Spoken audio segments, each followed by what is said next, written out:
Kenapa banyak investor retail yang nggak suka emiten mau red issue? Memangnya investor retail dirugikan ya kalau sebuah emiten tuh red issue? Emang apa sih sebenarnya red issue itu? Oke, aku akan jelasin logikanya di sini.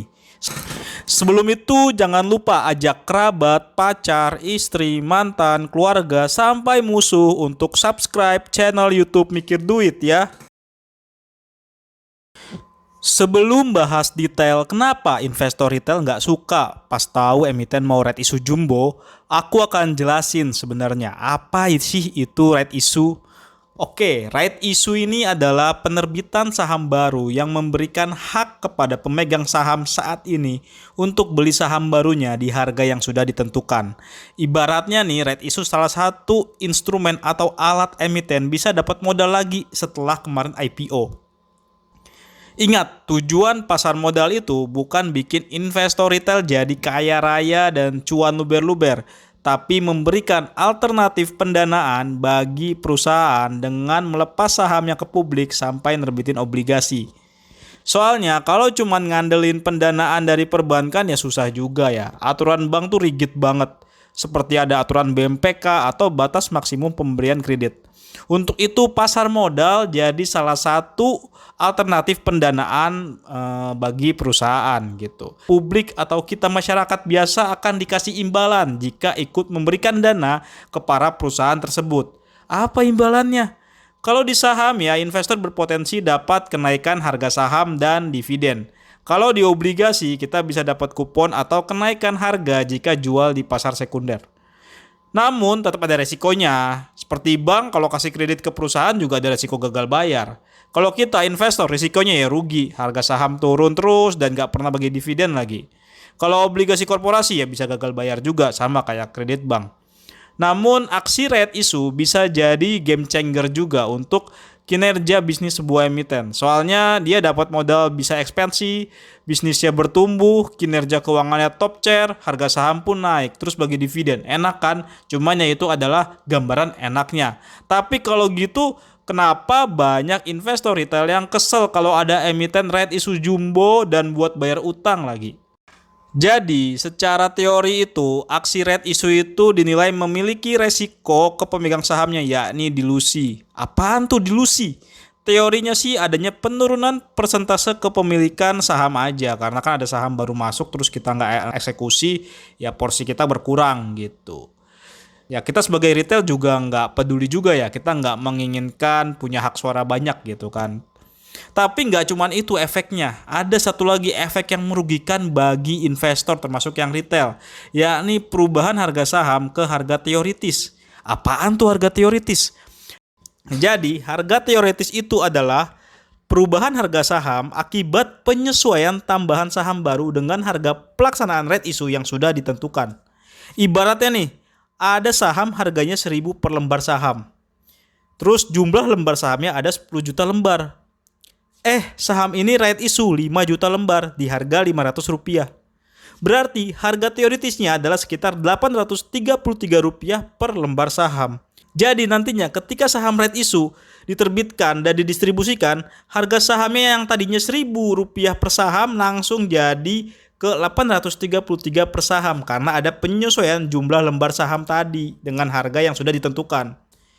Ya kan emang begitu ya secara teoritis doang kan itu bukan secara nyata karena ada fundamental. Iya secara teoritis dan tidak akan jadi masalah buat kamu yang eksekusi saham barunya. Cuman itu akan jadi masalah untuk kamu yang nggak eksekusi saham barunya. Karena harga saham yang kamu pegang akan turun. Karena kamu nggak beli saham baru yang harganya sudah ditentukan tadi. Akhirnya kamu yang nggak eksekusi boncos dong. Nah ibaratnya kalau yang buat bayar utang nih bingung kan jadinya.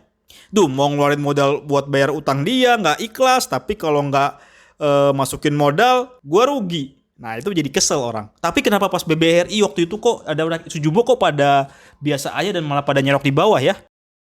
Begini, kita bicara BBRI, kita akan bicara value sebuah saham di mata pemegang saham.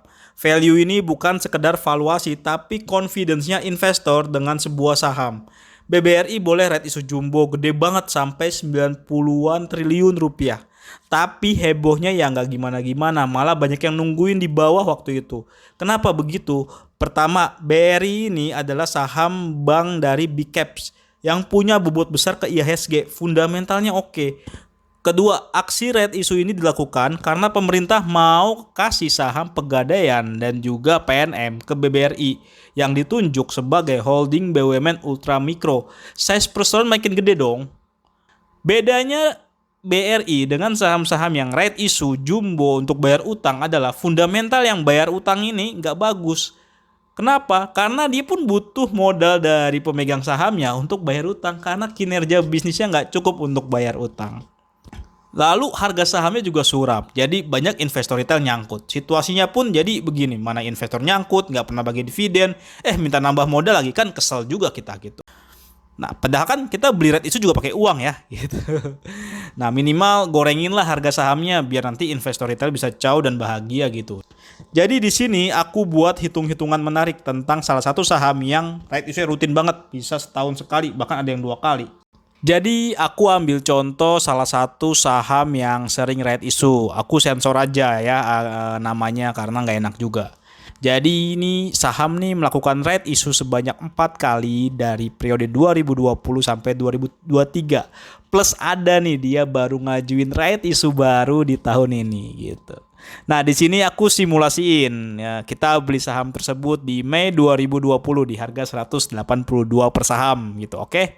Nah, di sini saham ini melakukan 4 kali right issue di periode yang tadi aku sebutin, yaitu di 2020 dengan harga pelaksanaan Rp300 per saham dan rasio 14 saham lama dapat 3 saham baru.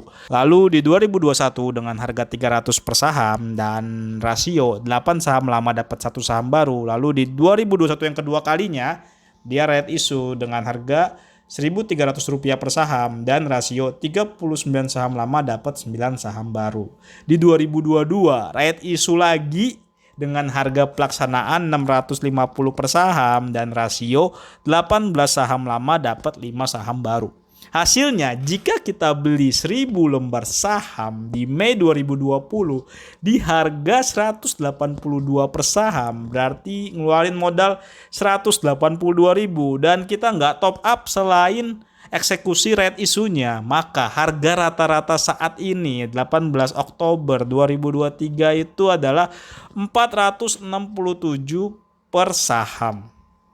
Ya kalau kita lihat dengan harga hari ini udah turun 42% sih gitu. Tapi itu belum dihitung sama pendapatan dividen di 2020 dan 2021 ya. Yang kalau kita pegang 1000 lembar ditambah saham baru yang right issue di 2020 sebanyak 214 lembar, berarti dividen yang kita terima itu, ini totalnya ya bukan per saham, itu sekitar 570 perak. Artinya selama 2020 sampai 2023 investasi kita senilai 182.000 itu membuat kita terpaksa mengeluarkan modal lagi sekitar 822.000 yang hasilnya adalah floating loss 42% dan pendapatan dividen 570 perak. Kira-kira menarik nggak kalau kita eksekusi red issue yang sahamnya kayak gini?